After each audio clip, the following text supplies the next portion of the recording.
में, तो उस आग को बुझाने की कोशिश कर रहे थे। ह्यूमन राइट्स का काम करते थे बेसिकली।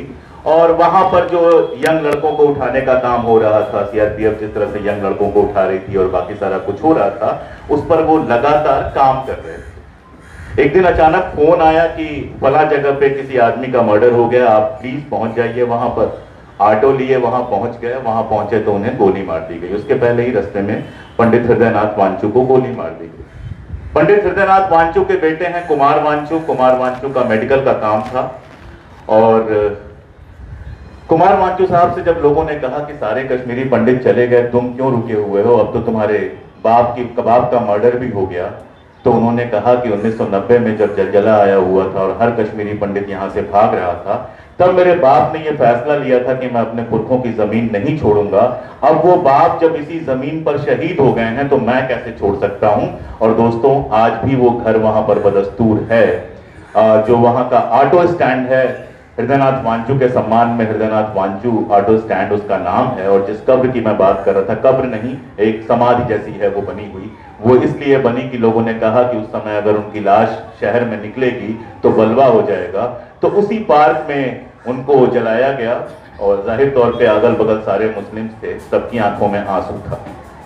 मैं यहां से बात क्यों शुरू कर रहा हूं? हाँ, मैं फिल्म पर ही रहना चाहूंगा, फिल्म और कश्मीर पर ही रहना चाहूंगा। बाकी इसके आगे पीछे की बातें आप लोग जानते हैं और होती ही रहती। यहां से मैंने कहानी क्यों शुरू की? कहानी मैंने यहां से इसलिए शुरू की कि आप जब कश्मीर में जाएंगे, श्रीनगर में जाएंगे, तो कोई तीसरा दरवाजा, कोई दूसरा दरवाजा खटखटा लीजिए और ऐसी एक कहानी वहां से निकल के आ जाएगी। 86 के बाद का कश्मीर, 86 से लेके आज 2022 हो गया। और मैं 89 नहीं कह रहा हूं, मैं 86 कह रहा हूं, कुछ सोच समझ के कह रहा हूं। तीस्ताबेन ने उसके पहले की बात काफी की थी, इलेक्शंस वगैरह की। जरूरत जितनी होगी उतनी मैं शामिल करूंगा।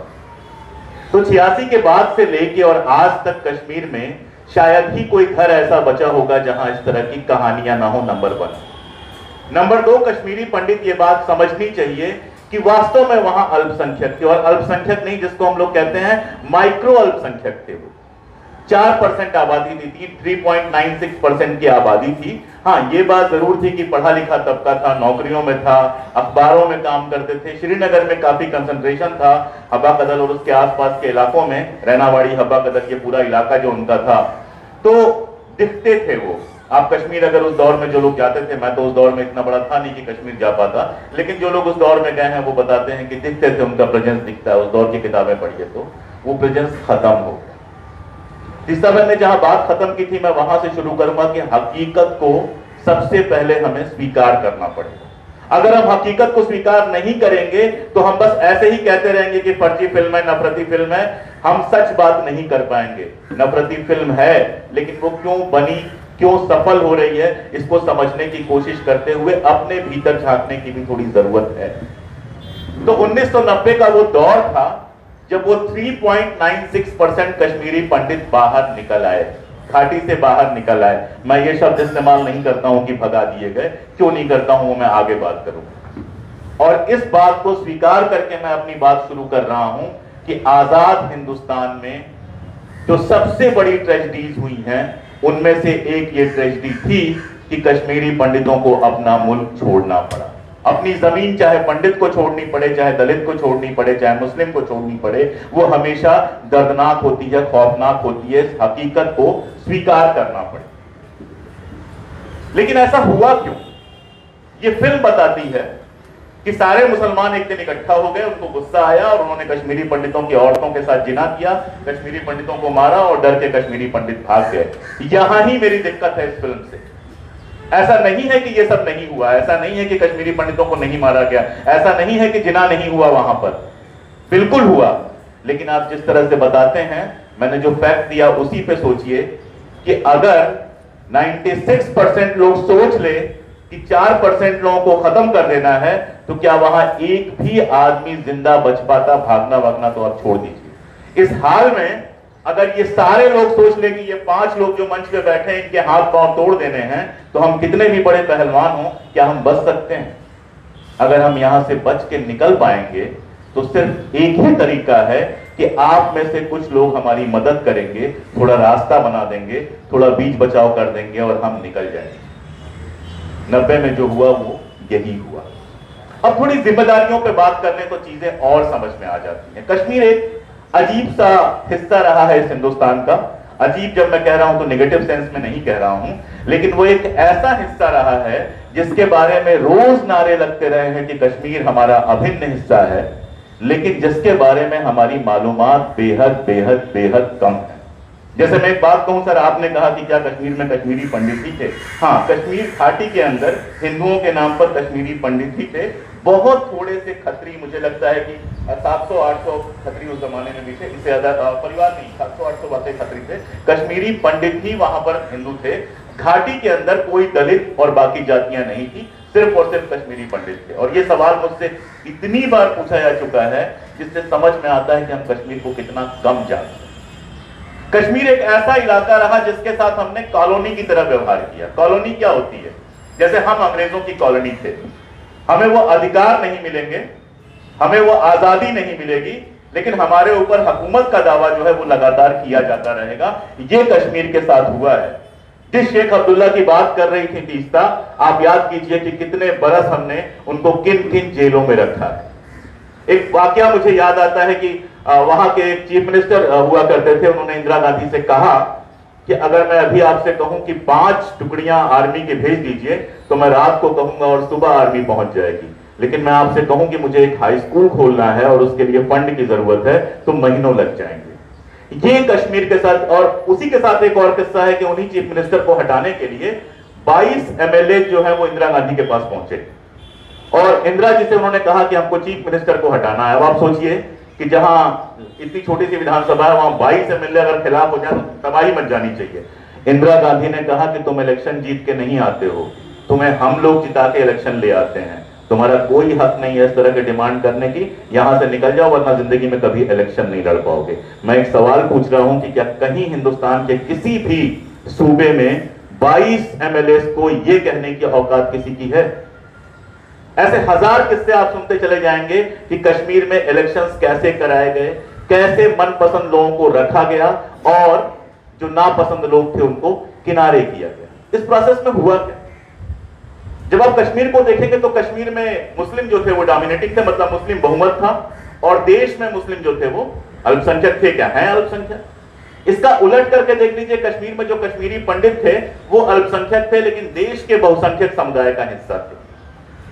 और ये शुरू हुआ था अकबर के जमाने में। अकबर को वहां माना जाता है कि पहला बाहरी शासक था जिसने कश्मीर को गुलाम बनाया था। और जब अकबर ने गुलाम बनाया तो क्या किया? वहां जो लोकल मुस्लिम चीफ्टेन थे उनको हराया था, तो उसको भरोसे के कुछ कश्मीरी लोग चाहिए थे जो जमीनों की माप कर सके, जो टैक्स वसूल सके, जो स्कूलों में पढ़ा सके, जो दरबार में छोटा मोटा काम कर सके। उसके लिए उसने किसको चुना? उसके लिए उसने चुना कश्मीरी पंडितों को। तो कश्मीरी पंडितों की मजबूरी यह थी कि शासक के साथ मिले बिना उनको ताकत नहीं मिलती थी, क्योंकि वो 3-4% थे। और उस जमाने से लेके अगर आप देखेंगे 1846 में वहां पे डोगरा शासन होता है, उसके बाद 1947 में आजाद होता है। जो रेवेन्यू डिपार्टमेंट था, क्योंकि एग्रीकल्चर ही वहां मेन चीज रह गई थी, एग्रीकल्चर और थोड़ा बहुत सिल्क का काम। तो एग्रीकल्चर में जो रेवेन्यू डिपार्टमेंट होता है जिसमें तलाटी होते हैं, हमारे यहाँ पटवारी बोलते हैं, आपके यहाँ शायद तलाटी बोलते हैं, तलाटी से लेके तहसीलदार से लेके तलाटी और उसके नीचे भी शकदार वगैरह हुआ करते थे। 98 से 99% कश्मीरी पंडित हुआ करते थे।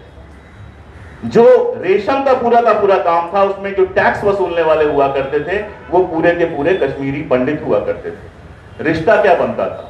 ऊपर बैठा था एक बादशाह या राजा जो खुद नहीं बैठता था। 1846 के पहले वहां सूबेदार हुआ करते थे, चाहे अफगानों के हों, चाहे सिखों के हों, चाहे मुगलों के हों। उसके बाद डायरेक्टली डोगरा राजा आया, उसको जरूरत से ज्यादा टैक्स चाहिए था, जितना ज्यादा टैक्स मिल सके। तो वहां से आदेश जारी होता था कि अधिक से अधिक टैक्स वसूलो। वसूलने का काम किसका था? कश्मीरी पंडित का।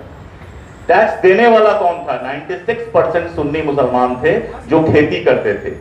ये रिश्ता क्या बना? कश्मीरी पंडित टैक्स वसूलने वाला, कश्मीरी मुसलमान टैक्स देने वाला। तो होता क्या है कि जब हमारे घर पे बिजली कटती है तो हम बिजली मंत्री को तो फोन करते नहीं है, जो बंदा हमारा बिजली काटने आया होता है उससे हम लड़ाई करते हैं।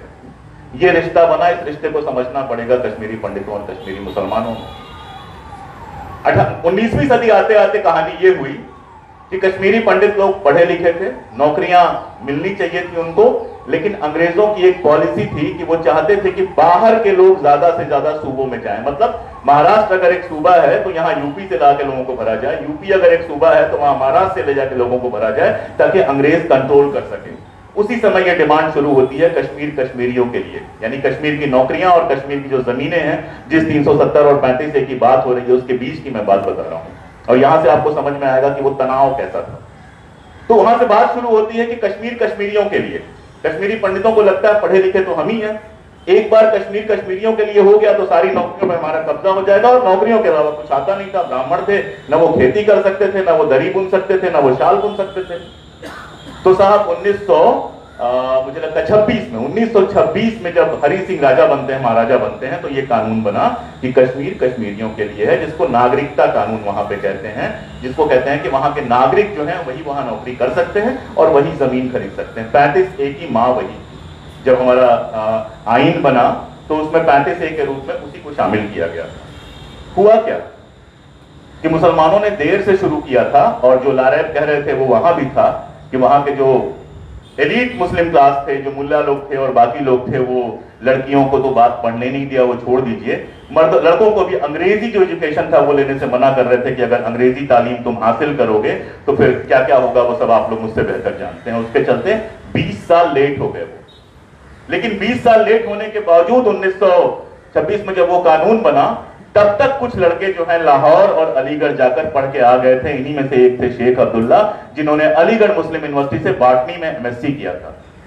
अब आप जरा कल्पना कीजिए, मेरे जो बाप थे बताते थे कि 1969 में जब वो MSc टॉप करके निकले तो 3 प्रबंधक उनका इंतजार कर रहे थे कि हमारे कॉलेज में पढ़ाने चलो, हमारे कॉलेज में पढ़ाने चलो। शेख अब्दुल्ला MSc बॉटनी करके जाते हैं और वहां एक स्कूल में उनको मुदर्रिसी मिलती है, और ऐसे ही युवाओं ने वहां पर मिलकर एक छोटा सा ग्रुप बनाया था, और उस ग्रुप ने डिमांड करनी शुरू की नौकरियों की। अब जब मुसलमानों ने नौकरियां मांगनी शुरू की तो कश्मीरी पंडितों को लगा कि 20 साल लड़ने के बाद तो नौकरियों पे हमारी मोनोपोली बनी है। और नौकरियां जब मैं कह रहा हूं तो क्लास 1 और क्लास 2 नहीं, इस बात को समझिए कि क्लास 1 और क्लास 2 की नौकरियों पर हरि सिंह डोगरा, अंग्रेजों और पंजाबियों का कब्जा था, उनके परिवार के लोगों का, डोगरों और पंजाबियों का कब्जा था। ग्रुप 3 और ग्रुप 4 की बात हो रही है, क्लर्क, हेड क्लर्क, टीचर, चपरासी, इस तरह की नौकरियों की बात हो रही है। तो उनको लगा अब ये आ गए तो हमारे लिए और दिक्कत हो जाएगी। और उसके बाद 1931 में वो सब कुछ हुआ। मैं बहुत डिटेल में नहीं जाऊंगा, जिसको कश्मीरी पंडितों से अगर आप बात करेंगे तो वो कहेंगे कि हमारे खिलाफ सबसे बड़ा हमला था। कश्मीरी मुसलमान उस दिन बलिदान दिवस, शहीद दिवस मनाते हैं, वो वहां से टकराव शुरू होता है। उसके बाद एक ग्लांसी कमीशन बनता है। ग्लांसी कमीशन पहली बार वहां मुसलमानों को पिछड़ों का दर्जा देता है और रिजर्वेशन देता है। इसके बाद जो मैं कहने जा रहा हूं वहां से मैं सीधे फिर जोड़ लूंगा। इसके बाद कश्मीरी पंडितों ने एक मूवमेंट शुरू किया, उसका नाम दिया रोटी मूवमेंट। अब आप में से जो लोग कश्मीर गए हैं, और खासतौर पे आप बता रहे थे 80 के आसपास गए हैं और होटलों से बाहर निकल के खाना खाया, मेरी तरह गांवों में रुके हैं या लोगों के घरों में रुके हैं, शादियों में गए हैं, दावत में गए हैं, उनको पता होगा कि कश्मीर में रोटी जो है वो सुबह सुबह नून चाय के साथ मिलती है। बाकी रोटी वहां खाने में नहीं है, वहां चावल, शाली जिसको बोलते हैं, चावल वहां खाने की चीज है। तो फिर ये रोटी आंदोलन का नाम क्यों दिया गया, समझिए इस बात को। क्योंकि लाहौर में हिंदू नेशनलिज्म है वो अपने तरीके से डेवलप हो रहा था, पूरे देश में डेवलप हो रहा था। और वो जो 4% कश्मीरी पंडित थे, उनको ये लग रहा था कि इतनी बड़ी पॉपुलेशन से अगर हम सीधे लड़ाई लड़ेंगे तो नहीं जीत पाएंगे, ताकत हमें कहां से मिलेगी, जो हिंदू महासभा और बाकी सारे संगठन हैं उनसे मिलेगी। और वो सुनेंगे चावल आंदोलन तो हंसेंगे, पूरे देश में रोटी खाई जाती है, लाहौर में रोटी खाई जाती है, दिल्ली में रोटी खाई जाती है, तो हम रोटी मूवमेंट कहेंगे तो उससे जोड़ पाएंगे।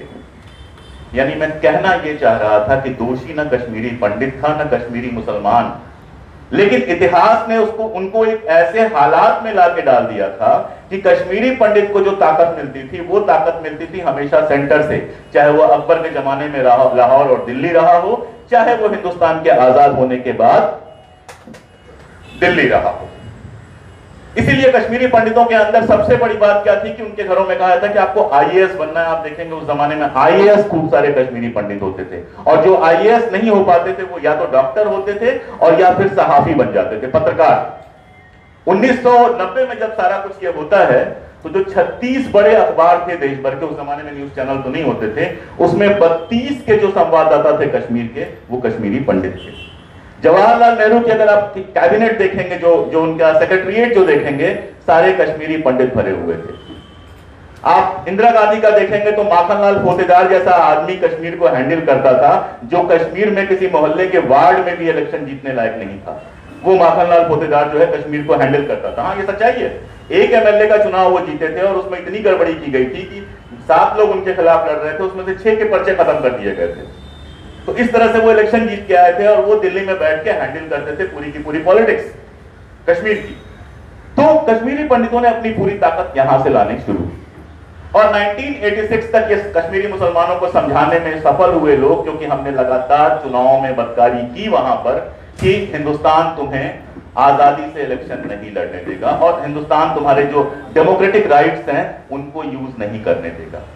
ये गलती हमारी थी। अगर 1986 के इलेक्शन का वो मैं एग्जांपल दूं जो बहुत दिया जाता है कि आमिर कदल एक जगह है, अगर आप कभी कश्मीर में जाएंगे, अभी भी बड़ी अप मार्केट है। आमिर कदल में इलेक्शन हो रहा था, जो नेशनल कॉन्फ्रेंस के एमएलए थे जो लड़ रहे थे, वो हार मान के घर जा चुके थे। उन्होंने कहा अब तो हार हो गई, घर चले गए। 11 बजे रात को उनको बुला के लाया गया और कहा गया हुजूर आप जीत गए। जो विपक्ष में था, जो लड़ रहा था, जो लगातार आगे चल रहा था, उस बंदे ने खड़ा होकर कहा कि कैसे अभी तक मैं आगे चल रहा था, अचानक मैं कैसे हार गया। उसको उठा के जेल में डाल दिया गया। उसका जो एजेंट था उस समय 19 साल का लड़का, उसको उठा के जेल में डाल दिया गया। उसी 19 साल के लड़के का नाम यासीन मलिक है, जिसको इस फिल्म में दिखाया गया है, और उसी कैंडिडेट का नाम सैयद सलाउद्दीन है, जो हिजबुल मुजाहिदीन का कमांडर है। ये 1986 के इलेक्शन की मैं अब बात कर रहा हूं। और इस इलेक्शन में क्या हुआ था? इस इलेक्शन में एक तरफ नेशनल कॉन्फ्रेंस और कांग्रेस लड़ रही थी, दूसरी तरफ मुस्लिम यूनाइटेड फ्रंट MUF, जिसको मफ कहूंगा आगे से मैं, वो लड़ रहा था। मफ की कहानी यह थी कि मफ को सेमी लॉयलिस्ट कहा जाता था, यानी वो पूरी तरह से हिंदुस्तान के खिलाफ नहीं थे, लेकिन वो इस बात की मांग करते थे कि आपने वादा किया है तो एक बार जनमत संग्रह तो करा दीजिए। और अलग अलग तरह के लोग थे, गिलानी साहब भी थे उसमें, लोन साहब भी थे, और भी बहुत सारे लोग थे। उनमें से ज्यादातर लोग बाद में हुर्रियत में आए थे। सारे चुनावी पंडितों का मानना था कि मफ अगर बहुत अच्छा प्रदर्शन करेगी तो 15 से 16 सीटें जीत जाएगी। उसके बावजूद श्रीनगर और साउथ की कई सीटों पर जो गड़बड़ियां की गई, 6 या 7 सीटें उन्होंने उसके बावजूद जीती। उसके चलते मफ हारने के बाद ये कहने की कंडीशन में आ गई कि देखो, हिंदुस्तान तुम्हें कभी आजादी से लोकतंत्र की लड़ाई नहीं लड़ने देगा। बहुत सारी कहानियां हैं, कश्मीर पे बोलते हुए शार्ट करना मेरे लिए बहुत मुश्किल हो जाता है। एक छोटा सा किस्सा और सुना दूं, शायद मेरी सारी बात साफ हो जाएगी। इसके ठीक पहले वाले इलेक्शन में जब शेख साहब की मौत हो गई, उसके बाद फारूक अब्दुल्ला ने इलेक्शन लड़ा। इंदिरा गांधी ने फारूक से कहा कि साथ मिलकर लड़िए। फारूक ने कहा कि नहीं, हम अलग अलग लड़ते हैं, बाद में जरूरत होगी तो हम साथ हो जाएंगे। अलग अलग चुनाव हुआ। उस समय इंदिरा गांधी ने जिस तरह का प्रचार वहां पे जाके किया, अगर आप उसको सुनेंगे तो आपको लगेगा जैसे कोई बीजेपी का आदमी कर रहा हूं। मैं दोष नहीं दे रहा हूं, अभी जम्मू वाली बात पे मैं आऊंगा आपके। और परिणाम ये हुआ कि जम्मू की सारी सीटें इंदिरा गांधी ने जीती और कश्मीर की सारी सीटें जो है फारूक ने जीती। एनटी रामाराव का नाम जो पुराने लोग हैं वो जानते हैं, और एनटी रामाराव उसके बाद उस समय जो है विपक्ष का एक पूरा मूवमेंट चला रहे थे, जिसमें अलग अलग इलाकों में विपक्ष की सभा होती थी। फारूक से गलती ये हो गई कि उन्होंने अपने यहां बुला लिया और श्रीनगर में एक सभा हुई। बाकी किसी स्टेट में तो कुछ नहीं हुआ, लेकिन फारूक को गद्दी से हटाने के लिए इंदिरा गांधी इस कदर बेचैन हुई कि बीके नेहरू जो उनके रिश्ते में भाई लगते थे, जब उन्होंने मना कर दिया कि हम इनको गद्दी से नहीं हटा सकते, आप जो खेल करना चाह रही हैं दल बदल का वो हम नहीं करवा सकते, तो अपने सगे भाई बीके नेहरू को जम्मू से हटा के भेजा गया गुजरात, अहमदाबाद, और इसी जगमोहन को वहां भेजा गया ताकि फारूक की चुनी हुई सरकार को बर्खास्त किया जा सके।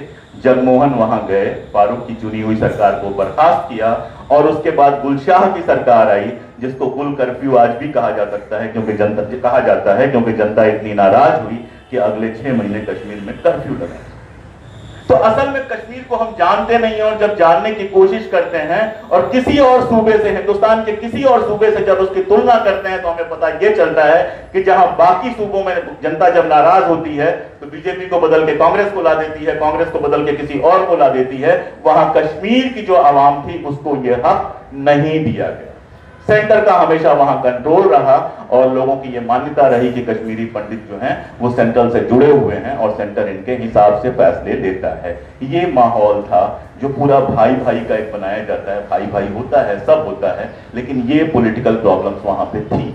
और इसकी जड़ में नौकरियों की वो समस्या थी। मैं शॉर्ट में कहूं कि जैसे बाकी हिंदुस्तान में जो अपर कास्ट के लोग होते हैं वो शेड्यूल कास्ट, शेड्यूल ट्राइब और ओबीसी के रिजर्वेशन के खिलाफ होते हैं और जिस तरह का तरीका अपनाते हैं विरोध का, लगभग वही तरीका कश्मीरी पंडितों ने कश्मीरी मुसलमानों के आरक्षण के विरोध का लगातार अपनाया और आपस में ये सारा कुछ चलता रहा। इसके बाद 90 का जो टाइम आया, हुआ क्या था, जो फिल्म जिन लोगों ने देखी है वो जानते हैं कि फिल्म शुरू होती है कि माहौल बड़ा खराब है। ये माहौल खराब बना कैसे था? वो दौर आते आते सत्ता से लगभग नियंत्रण खत्म हो चुका था स्टेट का।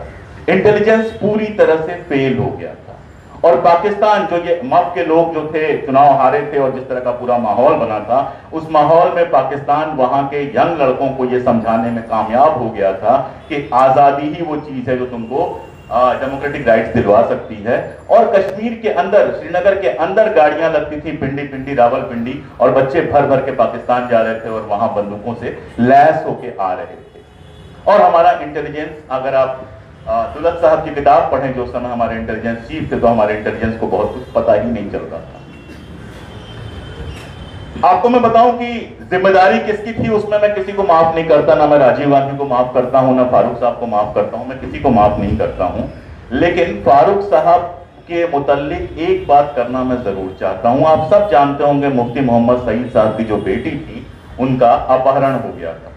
जब मुफ्ती मोहम्मद सईद की बेटी का अपहरण हुआ और आतंकवादियों ने पहली बार 3 आतंकवादियों को छोड़ने की मांग रखी, तो फारूक साहब ने कहा कि यह बिल्कुल बेकार की बात है, हम इसको बिल्कुल भी नहीं छोड़ेंगे और लड़की को हम ऐसे ही आजाद करा देंगे। मीर वायद, जो वहां के मीर वायद है, मीर वायद का मतलब इस सभा में समझाने की मुझे जरूरत नहीं है, आप सब लोग जानते हैं। मीर वायद ने कहा कि ये एंटी इस्लामिक है, कुंवारी लड़की का ये जो अपहरण हुआ है वो एंटी इस्लामिक है। और पूरे कश्मीर में इस तरह का गुस्से का माहौल बना हुआ था। उस समय जो हमारे केंद्र में सरकार थी वो आदरणीय विश्वनाथ प्रताप सिंह की सरकार थी। होम मिनिस्टर बनाया गया था मुफ्ती मोहम्मद सईद को कि कश्मीर पर थोड़ा मरहम लगे, और बीजेपी भी उसको सपोर्ट कर रही थी। अब जो ये पंडित मुस्लिम वाली सारी बात की जाती है, मुफ्ती मोहम्मद सईद जब कश्मीर पहुंचे तो जानते हैं उनके साथ कौन थे? उनके साथ थे मोतीलाल भट्ट। मोतीलाल भट्ट कौन थे? इलाहाबाद हाईकोर्ट के जज थे और मुफ्ती मोहम्मद सईद के बड़े अच्छे दोस्त कश्मीरी पंडित थे। सारी डीलिंग जो की है वो मोतीलाल भट्ट ने की है और उसके बाद आतंकवादियों को छोड़ दिया गया। जब आतंकवादियों को छोड़ दिया गया तो जो मूवमेंट इतना सा था, जिसको लोग देख रहे थे कि ये कुछ लड़के हैं जिनका दिमाग खराब हो गया है, रातों रात वो हीरो बन गए। रातों रात जनता को लगने लगा कि अब हराया जा सकता है, झुकाया जा सकता है हिंदुस्तान को। और उसके बाद जो हालात खराब हुए, आपने क्या किया? आपने जगमोहन को भेज दिया। मैंने इसीलिए जगमोहन की पहली पारी आपको बताई थी। जो राज्यपाल आपके यहां आए, एक चुनी हुई सरकार को बर्खास्त करे, उसके बाद 6 महीने तक कर्फ्यू लगा रहे, उसके बाद उस गुलशाह सरकार को भी बर्खास्त कर दे, और उसके बाद जिसकी पूरी इमेज इमरजेंसी में दिल्ली से लेके और कश्मीर तक एंटी मुस्लिम को हो, उसको आप ऐसे समय भेज रहे हैं जिस समय कश्मीर में आग लगी हुई है। आज 18, 19, 20 की बात की जा रही है कि इस तारीख को पहुंचे, उस तारीख को पहुंचे। सीधी बात यह है कि फारूक अब्दुल्ला ने कहा था कि जिस दिन जगमोहन ज्वाइन करेंगे मैं इस्तीफा दे दूंगा। 18 तारीख को जगमोहन के नाम की घोषणा हुई। 18 तारीख को फारूक अब्दुल्ला ने इस्तीफा दे दिया। उनसे कहा गया आप पद पे बने रहिए जब तक राज्यपाल नहीं आते। उन्होंने कहा मैं एक क्षण भी पद पे बना नहीं रहूंगा, एक लम्हा भी मैं और चीफ मिनिस्टर नहीं रहूंगा। उन्होंने चार्ज छोड़ दिया। तो नेचुरली सेंट्रल गवर्नमेंट थी। और जगमोहन ने क्या किया वहां जाने के बाद? जगमोहन ने वहां जाने के बाद बयान दिए कि कश्मीर का हर इंसान जो है वो आतंकवादी हो चुका है और मैं एक एक आतंकवादी को खत्म कर दूंगा। जगमोहन ने क्या किया कि वहां की जो विधानसभा थी उसको भंग कर दिया। जो लोग उनसे बात करना चाहते थे उनको उठा के गिरफ्तार कर दिया। और यही वो पूरा का पूरा माहौल था जिसमें कश्मीरी पंडितों का विस्थापन हुआ। ये तो हुई एक बात। अभी 10 मिनट और बात कर सकता हूं जी। दूसरी बात क्या थी? जब आतंकवादी कार्रवाइयां वहां पे शुरू हुई तो हमें समझना चाहिए कि वो एंटी इंडिया आतंकवादी कार्रवाइयां थी। हमें कोई इसमें गफलत में नहीं रहना चाहिए कि वो कोई बिगड़े हुए बच्चे थे वगैरह वगैरह। बाकायदा ऑपरेशन तोपाज के तहत पाकिस्तान ने ट्रेन करके उनको भेजा था और वो कार्रवाइयां ये थी कि हिंदुस्तान को कश्मीर से बाहर किया जाए और कश्मीर को आजाद कराया जाए। मैं आजाद शब्द का इस्तेमाल बहुत सोच समझ के कर रहा हूं, आगे मैं इस पर बात करूंगा। तो जो भी इंडिया के फेवर में था उसको मारा गया। और इसीलिए जो पहला हमला हुआ था वो हुआ जीए वटाली साहब के ऊपर। जीए वटाली कौन थे? पुलिस महानिरीक्षक थे वहां के। पहला हमला उनके ऊपर हुआ। वटाली साहब बच गए। 2 महीने बाद उनके छोटे भाई गुलशन वटाली को मार दिया गया। जो पहला पॉलिटिकल बंदा मारा गया वो कौन था? वो था मोहम्मद यूसुफ हलवाई। मोहम्मद यूसुफ हलवाई कौन था? नेशनल कॉन्फ्रेंस का था। नेशनल कॉन्फ्रेंस को माना जाता था कि ये हिंदुस्तान का तिरंगा उठाने वाली पार्टी है। और इसके बाद जब आप लिस्ट उठा के देखेंगे तो नेशनल कॉन्फ्रेंस के कितने लोग मारे गए हैं, शायद वो सूची आसानी से कंप्लीट भी नहीं होगी। सैकड़ों कार्यकर्ता मारे गए, यहां तक कि शेख अब्दुल्ला के सगे भतीजे की भी हत्या की गई। उसके बाद सबसे बड़ा क्या था हिंदुस्तान का वहां पे प्रतीक? दो, एक तो आईबी, अगर आपको इंडिया को जीतना है तो इंटेलिजेंस ब्यूरो को पूरी तरह से खत्म करना पड़ेगा। इंटेलिजेंस ब्यूरो के लोगों को चुन चुन के मारा गया। अब यह फैसला तो हिंदुस्तान का था कि इंटेलिजेंस ब्यूरो में आपने मुसलमानों को नहीं रखा था, सिर्फ कश्मीरी पंडितों को रखा था और बाहर के हिंदुओं को रखा था। यह फैसला तो आपका था। आपने भरोसा नहीं किया कभी इस देश के मुसलमानों पर, जिसकी कीमत अगर उस समय हिंदुओं को चुकानी पड़ी तो कोई क्या कर सकता है। तो आईबी के लोगों को मारा गया। आप दौलत की किताब कभी उठा के दे सकते हैं। दूसरा क्या था? उस जमाने में मैंने बताया, सब जानते हैं, टीवी चैनल्स नहीं थे, रेडियो था, रेडियो और दूरदर्शन। तो एक प्रोपोगेंडा वार था, लोग पाकिस्तान का रेडियो लगा के सुनने लगे थे, बीबीसी सुनते थे, और इंडिया का जो सारा प्रोपोगेंडा था, इंडिया के पक्ष की जो सारी बात थी, वो हो रही थी रेडियो से। तो हुजूर, ये बिल्कुल लाजिम था कि रेडियो और दूरदर्शन पे हमला होता। आप जब बात करेंगे तो आपसे कहा जाएगा कि दूरदर्शन के डायरेक्टर लासा कौल को मार दिया गया, लेकिन आपको कोई नहीं बताएगा कि लासा कौल साहब के अलावा 27 मुसलमानों की लिस्ट है जो आकाशवाणी और रेडियो में काम करते थे, जिनको या तो मार दिया गया या जिनके ऊपर हमला हुआ किसी तरह से बच गए। उस वक्त जो हमला हो रहा था वो रेडियो पे हो रहा था, वो हिंदू या मुसलमान पे नहीं हो रहा था। उस वक्त जो हमला हुआ, नीलकांत गंजू की बात की गई है, इस फिल्म में भी बात की गई है, जिन्होंने मकबूल भट्ट को फांसी की सजा दी थी, इसलिए उनको गोली मारी गई। आपको कोई ये बात नहीं बताएगा कि मौलाना मदूदी साहब को क्यों गोली मारी गई। मौलाना मदूदी साहब को इसलिए गोली मारी गई क्योंकि जो माना जाता है कि हजरत साहब का बाल रखा हुआ है, आपको याद है कि 60s में वो बाल मोए मुबारक गायब हो गया था, और गायब होने के बाद मौलाना मदूदी थे जिन्होंने जो बाल दोबारा मिला तो उन्होंने कहा, हक बात है, कहा कि ये सही बाल है। उस जुर्म में 80 साल के मौलाना मदूदी को मार दिया गया। आपको कोई नहीं बताएगा कि मीर बायस मौलवी फारूक को क्यों मारा गया, क्योंकि उन्होंने जब उस बच्ची का अपहरण हुआ था मुफ्ती साहब के, तो उसको एंटी इस्लामिक कहा था। अगर मैं बोलता जाऊं तो कई घंटे में लगातार इस तरह के नाम आपको बता सकता हूं, दोनों तरफ के, जिनको सिर्फ इसलिए मारा गया क्योंकि माना जा रहा था कि वो हिंदुस्तान का परचम लेकर खड़े हैं, या फिर पाकिस्तान की जो पूरी की पूरी स्टाइल है, पाकिस्तान जो करना चाहता है उसके रास्ते का रोड़ा है। लेकिन पाकिस्तान ने क्या किया? शुरुआत हुई थी आजादी की बात से, और उसके बाद नारा बन गया आजादी का मतलब क्या?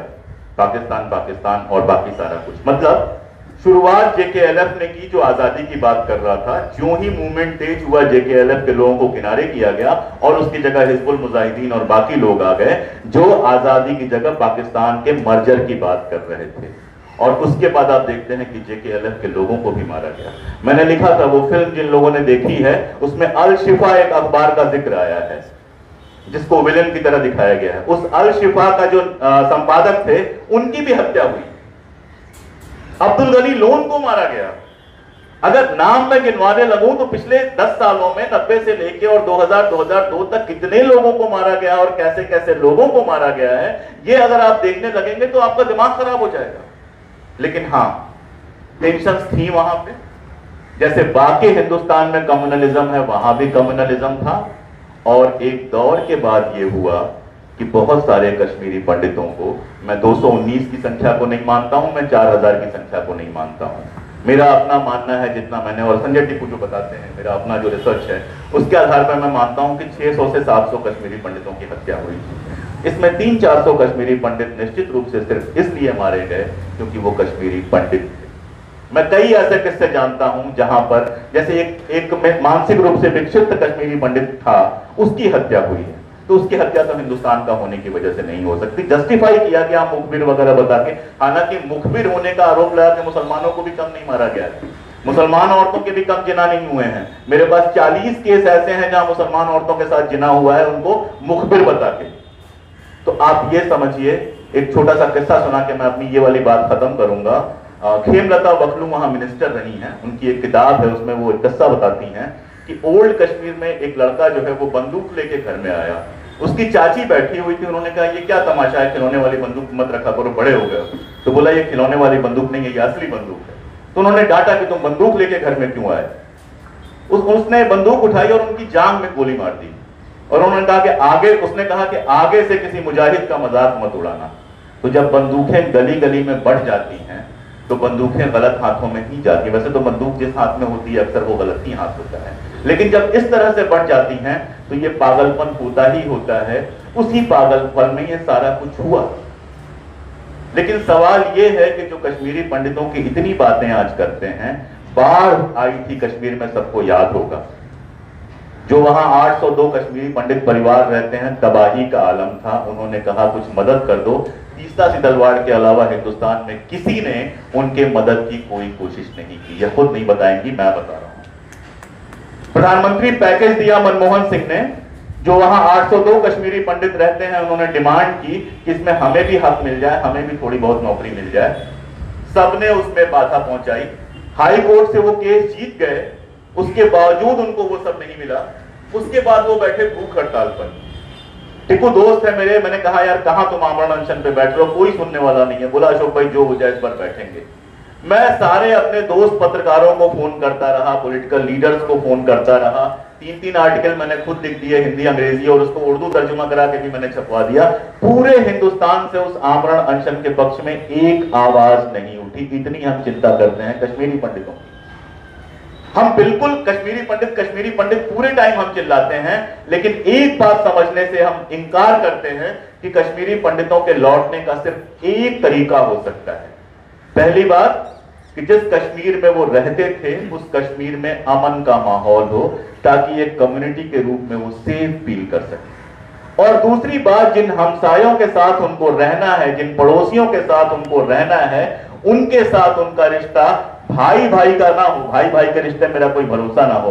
पड़ोसी पड़ोसी का रिश्ता हो, कि जैसे एक पड़ोसी के घर मेहमान आ जाए और दूध कम हो जाए तो कैसे दूध चला आता है और चाय बन जाती है किसी को पता नहीं चलता है। इस तरह का रिश्ता जब तक नहीं होगा, कैसे लौटेंगे कश्मीरी पंडित। इस तरह की फिल्म जो है, आप दुनिया भर की बातें कर रहे थे, मैं एक बात कर रहा हूं कि इस तरह की फिल्म बनाई ही इसी नियत से जाती है कि कश्मीरी पंडित कभी लौटकर वापस ना जाएं, कश्मीरी पंडितों के वापस लौटने का रास्ता मुश्किल हो।